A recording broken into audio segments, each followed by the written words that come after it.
Dealer brings you the thrilling adventures of the Shadow, the hard and relentless fight of one man against the forces of evil. These dramatizations are designed to demonstrate forcibly to old and young alike that crime does not pay. We all know the government is attempting to conserve rubber for the war effort. One way of accomplishing this important objective is by rationing gasoline. Another is the recommended 25% cut in truck mileage. The success of this plan depends greatly upon you. It means that as a consumer, you must cooperate with the man who delivers merchandise to your door. It means, in connection with coal deliveries, that you can get good service if you notify your blue coal dealer in advance, so that he can set up a schedule to fulfill your heating requirements for the entire season. In this way, he'll be able to plan his trip. He can make one trip do for several homes, and everyone will be warm and comfortable this winter. The Shadow, mysterious character who aids the forces of law and order, is in reality Lamont Cranston, wealthy young man about town. Several years ago in the Orient, Cranston learned a strange and mysterious secret: the hypnotic power to cloud men's minds so that they cannot see. Cranston's friend and companion, the lovely Margot Lane, is the only person who knows to whom the voice of the invisible Shadow belongs. Today's drama, Death Shoots an Arrow.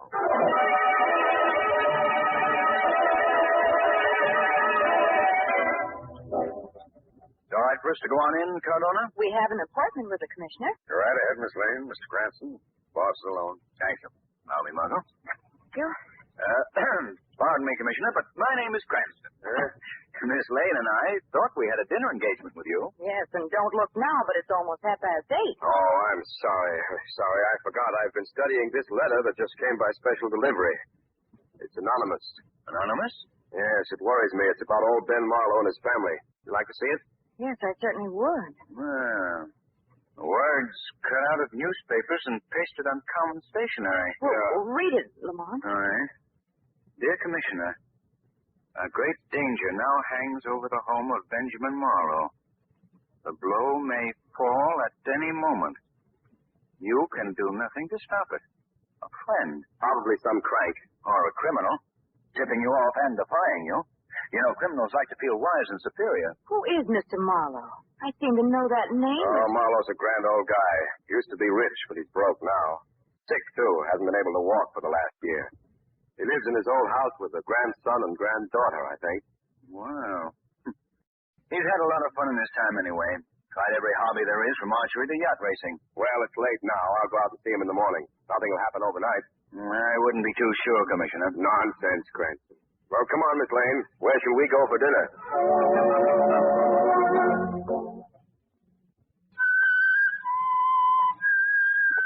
Grandfather should be asleep instead of playing that silly flute. Oh, who's there? Who is it? It is Ando, Miss Enid. You startled me. What do you mean hiding there in the corner? Ando, listen. Music. You listen too much around here. Usually to something you're not meant to hear. Not good to hate Ando. That sounds like a threat. I don't know why my cousin ever brought you from Guatemala in the first place. Go along. Ando, go, Miss Enid. Well. Come. Oh, come in, Enid. Was it you talking outside? Ando was standing there listening to you play. Ah, that savage would kill you as soon as look at you. He gives me the shivers. Yes. I've been practicing on my flute. Was getting a bit rusty. Grandfather. Now, what's the matter? How did you get the flute? I left it on the mantelpiece. You can't walk. Who got it for you? Why, no one. Right here beside me. I'm sure it wasn't, Grandfather. Oh, nonsense, child. Very well. I came to say good night, Grandfather. Then it must be 8 o'clock. As you always come right on the dot. I believe in doing things on schedule. I suppose you have to when you do all the work in a huge house like this. How about your cousin lending you a hand? Howard's busy hunting a job. He should have held on to the one he had in Guatemala. Oh, it wasn't his fault they let him out. Maybe. Oh, are you and Howard having your usual game of chess tonight? Yes, we are. Like a couple of old fogies promptly at 8:30. In the library as usual? I suppose so. A young girl like you staying at home every night. Now, you ought to be gay, having a good time. Well, my dear, perhaps we won't always be broke. No, you won't stay at home and play chess with Howard all your life. I still have a few tricks up my sleeve.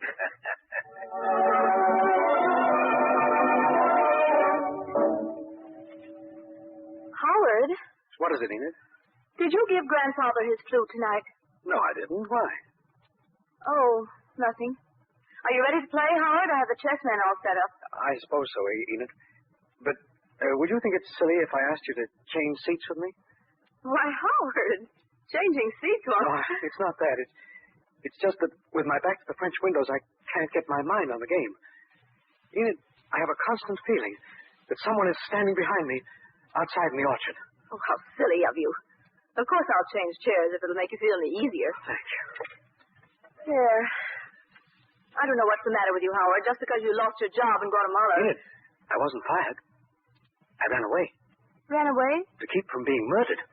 That's ridiculous. I don't expect you to believe it. Nobody up here would believe it. Wouldn't believe what? Enid, when you're down there, the jungle lies all about you, dark and slimy and full of evil. You hear faint voices, whispers, the barest echo of mocking laughter. But you never know where they come from. You never see the people who make them. Howard, for goodness sake, try to talk sensibly. Now, what is all this about? Have you ever heard of the Mariposas? They're a strange cult, strange and sinister. Like a fool, I wouldn't believe there were regions sacred to them. I sent men in there to cut mahogany. And then I received the death warning. The death warning? The mark of a cloven hoof in the earth just outside my window. A cloven hoof. Oh, Howard. Honestly, you're funny. That was probably made by a cow. One cloven hoof mark. Only one. No other marks around it. All right. Then someone was playing a joke on you. I wish it were a joke. Well, and even if it were true, you're 1,000 miles away from there now. 1,000 miles, 10,000 miles, it would make no difference. They have their own way of tracking you down and killing you. None. I tell you, you can't escape them ever. Only this morning I saw it again. The mark of the cloven hoof outside my window. Howard, don't talk like this, or people will think you're insane. I know. I tried to keep it to myself, but... Now, let's start the game. It's 8:30. Enid! Great heavens, look outside! Enid, look out! Howard, what is it? It came through the window. An arrow sticking in the wall. They're here, Enid. They're after me. They'll kill me. Howard! Oh, he's fainted. Grandfather! Grandfather!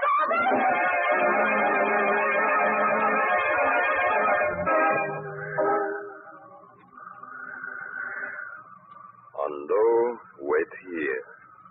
Someone must come to tree. Is someone? Come now. Wait. Ando, no. You try to kill. You give Ando money, much money, or Ando tell.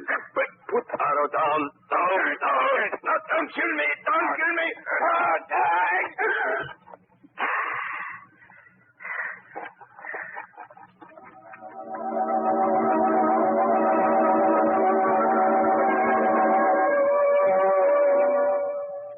Well, Miss Lane, find anything on the menu you'd like for dessert? Anything? Oh, goodness, I find too many things. And all fattening. Lamont, what are you having for dessert? Well, nothing, thanks, sir. Black coffee, though. Oh, what ails him, Miss Lane? He hasn't spoken for a half hour. Well, if I know the signs, he's worried. Aren't you, Lamont? Confound it, look who's coming. Cardona. Excuse me, Commissioner. What's happened? Another phone call. A Miss Marlowe called. Marlowe? Yeah, she said something awful had happened. Wouldn't tell me what it was. Come on, Lamont. Let's go out there. Coming, Margot? Oh, wild horses couldn't keep me here. Let's hurry, Commissioner, or we may regret it.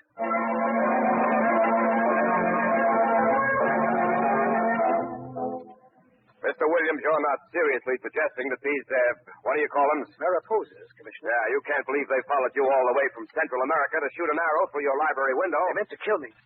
And they will. I don't expect you to believe it. Oh, some kid in the neighborhood has a bow and arrow, and a shot went wild. I find that hard to believe, Commissioner. Miss Marlowe, you two were playing chess when the arrow flew in? Yes, Howard upset the chessman when he got up. Yes, I see. From the direction they fell, I surmise Mr. Williams was facing the window. Yes.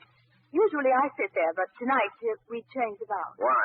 I was nervous with my back to the window. Mr. Williams, did you see anything outside the window? Yes, I saw a moth out there. A moth? A giant white moth flutter there. And beyond it, Yes, go on. a dark face seemed to float just beyond the glass. A man? They're not really men, I tell you. You mean the Mariposas, Mr. Williams? Yes. Miss Marlowe, what did you do after the arrow appeared? I went and phoned you, Commissioner. What did Mr. Williams do? Oh, he had... If you must know, I fainted. Yes. He regained consciousness just as your car came up the drive. You went right to the phone? No, first I went and knocked on Grandfather's door, but he didn't answer. I thought he was asleep. So I went to the extension phone in the upstairs hall and put in my call. You didn't look in to see if your grandfather was sleeping? The door was locked on the inside. Miss Marlowe, if your grandfather can't walk, how could he lock his door on the inside? I believe that he can walk a little, though he won't admit it. I see. Then you can't swear that Mr. Marlowe was in his room.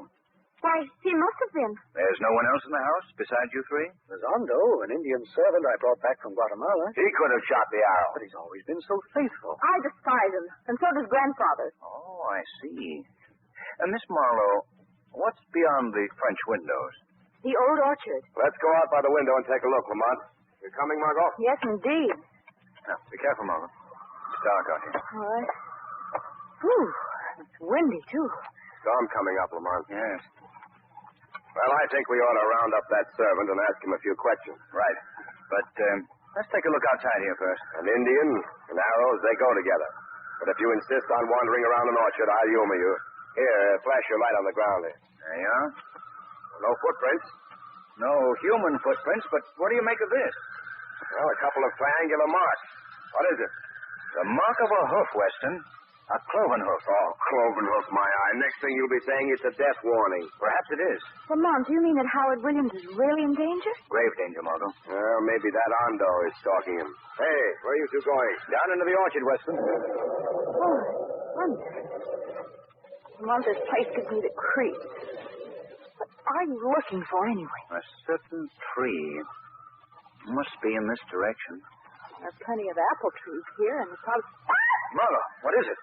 Oh, I stumbled over a body. Steady, Margot. What's wrong? What have you found? The Indian. He's dead. Look at the arrow sticking in his chest. Yes, Margot. He was stabbed with this arrow. Stabbed through the heart.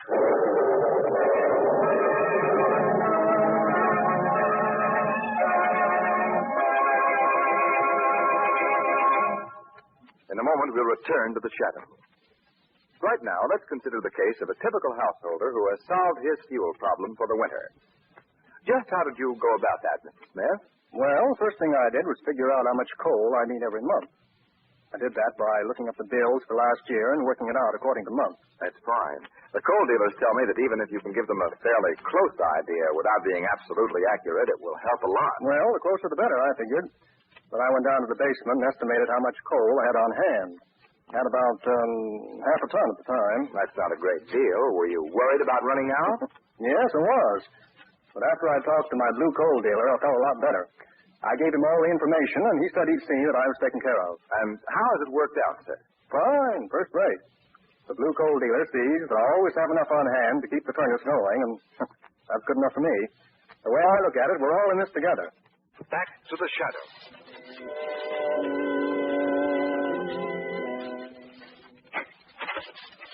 Lamont, this case is crazy. Our only suspect killed. I wonder. Margot, will you go and stay with Enid Marlowe? It's important. Why, yes, of course, Lamont. Come upstairs, Lamont. I want to check the location of the phone Enid used. All right, Commissioner. You see, Enid and Howard can't have done that killing. They were together when it happened. Afterwards, he was out cold and she was phoning. So she says. Yeah. Say, Lamont, could old Ben Marlowe be mixed up in this? Well, since he can walk, he's a suspect. Yeah. And why should he want to keep his being able to walk a secret? I don't know. Oh, there's the phone Enid used. Yeah, we've got a murder, but there's no sense to it. I think Ondo knew something and was killed to silence him. Let's have a talk with Mr. Marlowe. All right. And which is his room? This is the only door that's closed. I'll knock. Try the door. It's not locked now. Oh, come in. What's the matter? What in time ails? Why, Weston, what are you doing here? Lamont Cranston. Mr. Marlowe, there's been a little scare here. Your granddaughter called me. Have you been asleep, Mr. Marlowe? Yes, for an hour at least. What's happened? An arrow was shot through your library window. It nearly hit Enid Marlowe. It's that Indian. I warned Howard and her he'd kill him as soon as look at them. Mr. Marlowe, what's this? I just found a tuck between the wall and the head of your bed. I don't know. It looks like a boot. Yes. Look, Commissioner. A boot that leaves a print, like a cloven hoof. Ando must have stuck it there while I was sleeping. How could he when your door was locked? Why, it wasn't locked. Marlowe, you hated this servant. What would you say if I told you we just found him in the orchard, stabbed to death? I'd say good riddance. That's what I'd say. Mr. Marlowe, we learned tonight that you can walk and are keeping it a secret. That's my business. Then, Marlowe, I'll have to arrest you. Now, wait, Commissioner. Don't act yet. We need to know something else. I, of all the outrages, send my niece to me. I want my lawyer. Marlowe is busy now, sir. I'll tell her in a little while. Come along, Lamont. Commissioner, I'll have your scalp for this. Lamont, Ben Marlowe's lying about that locked door. He can walk. He knows archery. He hated the Indian, and he killed him. Why shouldn't I arrest him? Because I want you to arrest Enid Marlowe at once. Lamont, you're crazy. I'll do nothing of the sort.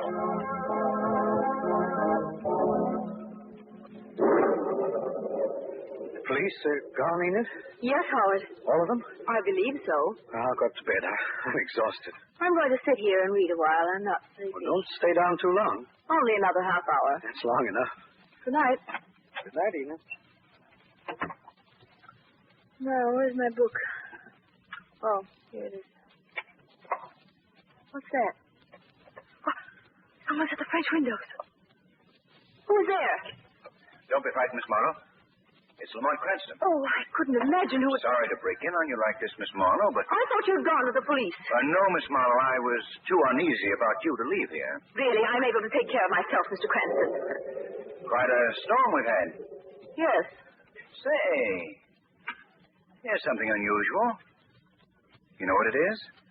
Well, it's some sort of tom-tom Mr. Williams brought back from Guatemala. A very special kind of tom-tom.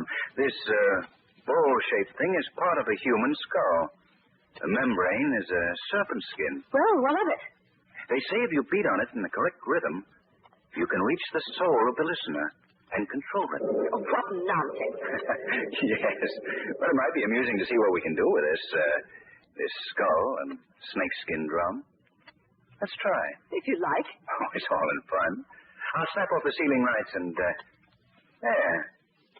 One dim light to help create the mood. And, let's move your chair back a foot. Like that. Well, that's interesting. You're not in front of the window anymore, and yet your shadow falls in the same place. How strange. Listen. You're supposed to begin quite lightly, so as not to stir the soul of the hearer too deeply. Hear the tempo quicken? I wish you'd stop. What's the idea of this farce? Hush, don't get excited. Just listen. The idea is to lull the mind of the listener, to waken the soul, to bring both mind and soul under the power of the one who beats the drum.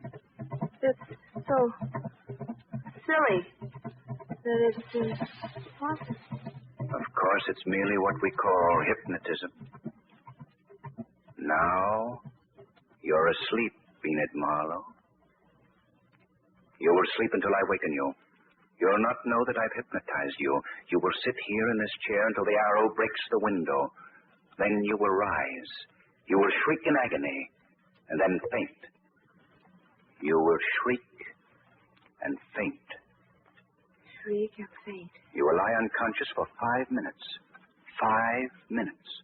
And then you will rise and walk past the window. Walk past the window.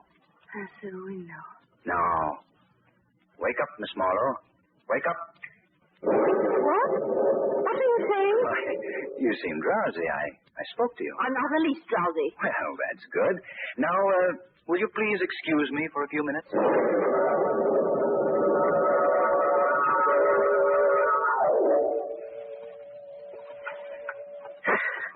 I've got to get up the street quickly. I'd like to show Cranston and that stupid policeman this death machine of mine using a crossbow in this day and age to commit murder. No one would believe it. There she is. Enid's in her chair. I can see her shadow. My bow is aimed directly at it. Now, to wind up the bowstring. All ready. Now, go. I hit her. She fell. She's dead. Dead. What's that? I thought I heard... There's no one. Oh, yes, Howard Williams. I am here. Right at the foot of the tree. I can't see anything. I am the shadow. The shadow? I've heard of the shadow. Many criminals have. Criminals like you, Howard. Murderers. What? I saw you shoot that arrow that broke the window. Oh, you saw me do it, Shadow? You stood and watched me kill Enid? And you admit it? Why not? There's nothing you can do, even if you are human and could testify in a court, because you're an accomplice. True, I didn't try to stop you. That's right. I didn't kill Enid. We killed Enid, you and I. Why did you do it? To get my grandfather's money. I thought he was poor. That's what everyone thinks. But he owns land in the tropics that's worth $100,000, and only I know it. You killed Enid so that you could be the only heir? Yes, of course. And soon you plan to kill your grandfather? Yes, but suspicion will never fall on me. Why did you kill Ando? He tried to blackmail me and got what was coming to him. The police will think it was the Mariposas who got him, that they killed Enid trying to get at me. I planned everything. You even wrote the police anonymous warning, didn't you? I wanted them to hear about the Mariposas, the boogeymen that I invented. I'm safe, I tell you perfectly. Enid's dead. Is Enid dead, Howard? Are you sure? What? Look at the window. See? It's Enid's ghost. No, Enid's alive and well. No, that's impossible. It's the truth. Now am I your accomplice, or will I dare to give you up? You think you've beaten me. I know where you must be standing, even if I can't see you. I'll shoot you. You meddling! Look out! Howard, don't try to move. I can't move. I slipped. The arrow's in my chest. He's dead. Paid for his crime with death.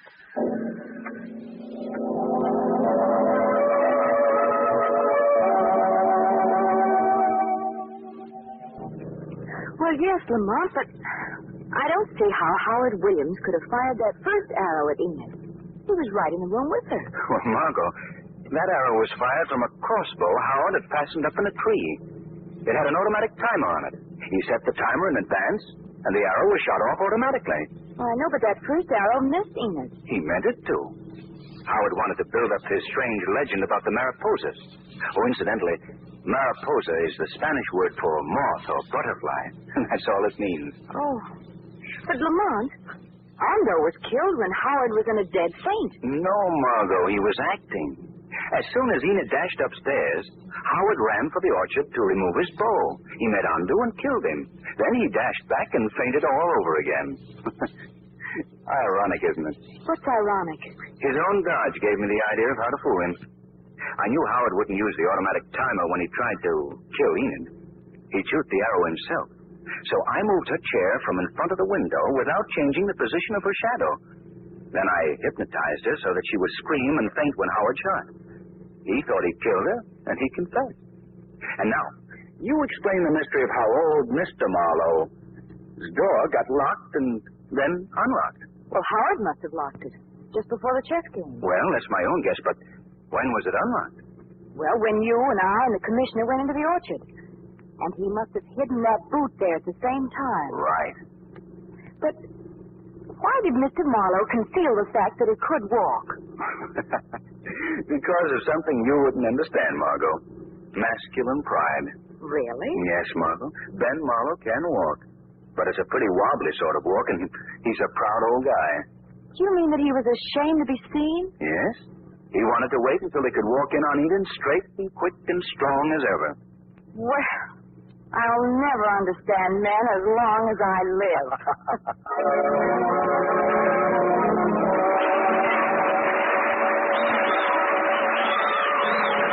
Now let me introduce Blue Coal's distinguished heating expert, John Barclay. Thank you, Ken Roberts, and good evening, ladies and gentlemen. These wartime days, fuel conservation is so important that I feel we can't stress it too much. So I'm going to give you a few simple, easy-to-follow suggestions that will help you save a lot of coal. First of all, avoid excessive temperatures. An overheated house is bad for your health and hard on your pocketbook. It takes a lot more coal to keep your home at 77 degrees than at 70 degrees. Another thing, don't keep your garage as warm as your home. As a matter of fact, a temperature of 40 degrees is better for your car and a lot easier on your checkbook. And friends, if you believe in plenty of fresh air in your bedroom and keep the windows wide open, close the bedroom door tight. You'll avoid chilling the rest of the house and wasting coal to heat it up again. And if you have a sunroom, don't try to heat it. The large window area makes it too expensive to heat. But if you must heat it, equip it with storm windows and weather stripping to conserve coal. Finally, always close outside doors promptly. A little gossip by an open door will chill your house and waste coal. Now, folks, these are easy precautions to take, and it's surprising how they do save valuable fuel. I thank you.